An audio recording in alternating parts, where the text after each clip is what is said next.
Nakakita na ba mo sa first Dagandan o Carabao Festival sa atong isla? Apilan pa jud sa mga gwapo o gwapa na ang porma kay pang-uuma. Ali atong saksihan ang usa sa culture na atong gidak-an diri sa isla sa Bantayan. O siyempre, di jud na mawa ang dyaryo sa mga dadaro o mga uma nga uno-uno lang ang katapat niyan. Let's go!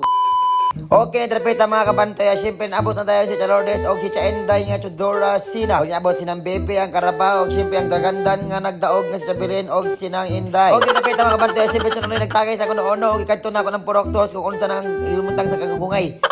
Og diri mga kabantay, niabot ang mga tribo wak-wak ngadto sa ilawom sa Kasya.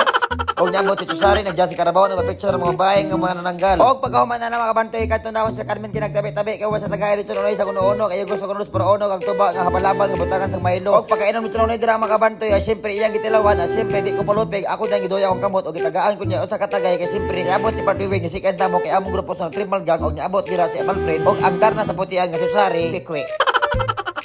Og pagkumandan mga kabantay, niabot tayo sa dura all mga kabantay, ang mga babae nagpa-picture, nagsige pangatawa, og nagsugod dahil ng pared, gigoy, Chusari ang Carabao niya nga number 2. Og nagsunod ang mga tao, nagdahas ang puya, og mga kao, ang kinaraan, og simple nagsayasok, kay lagi ang lubi na nabalik. Og pagkahuman na mga kabantay, simple nagsunod-sunod na ang mga puro, o ang mga mamang nga mabuang sa liko, kay nangurot ang ilang mga balde na bukas ang kasayti. Og diri mga kabantay, nisunod ang purok tuig ng jagkao sa nabilubi, og asok ang mga uno-uno, og dusparo-uno nga itagay ni nung bibi. Og nagsunod-sunod ang mga Carabao og mga tao nanlakat kay nagdinilang ilat ti ilagay kay miingron. Og diri mga kabantay, ag siyempre nagpasunod gyapon sila kay ilalagi ti ilagin init na lapu-lapu ang mga kugan. Pero wa sila ipaki para lang sa ila kadaogan. Og naabot na dayon diri sa Putian Elementary School og naay mga bata nga nagtan-aw sa Carabao kay wa sila abot anang panahon na 1960s, 70s, 80s, 90s. Og diri mga kabantay, nagbudyo-budyo ko rin sa selfie kay basig mag-agay kung mga snack diya og matagaan ko og coke kani akong katupad diri sa kilid. Pero wa siya buhatag maong gisumbang na ko yang kilid mo susuka siya og pansit. Og diri mga kabantay, siyempre padung na dayon ta sulod dito sa atong covered court og paspasa na to gamay kay init kayo sa adlaw mapalit atong ulo. Og diri mga kabantay, atong gipagpasta ra mga Carabao aron mabidyoan og ilang mga dalagdag ug sa magdaog karong first anniversary of sa.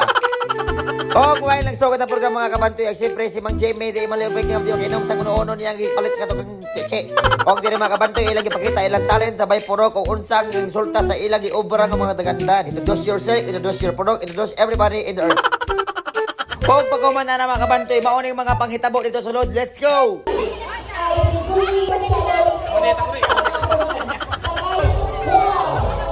Bye, so much, bye!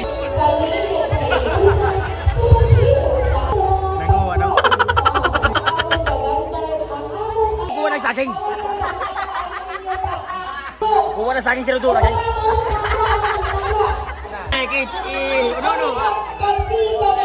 Una sa tanan kining kanta para sa isla nga atong natawhan nindot pa jud sukad sa una.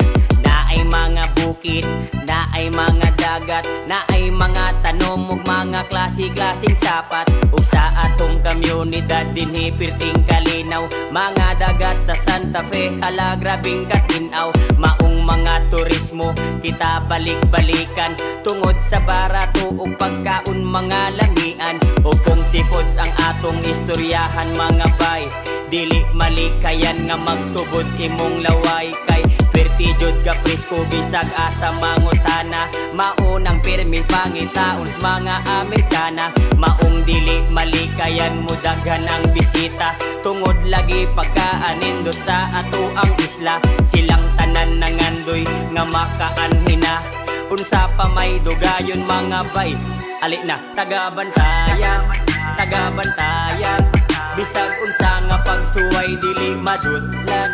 Taga-bantayan, taga-bantayan, bisag unsa pa kalisod dili mo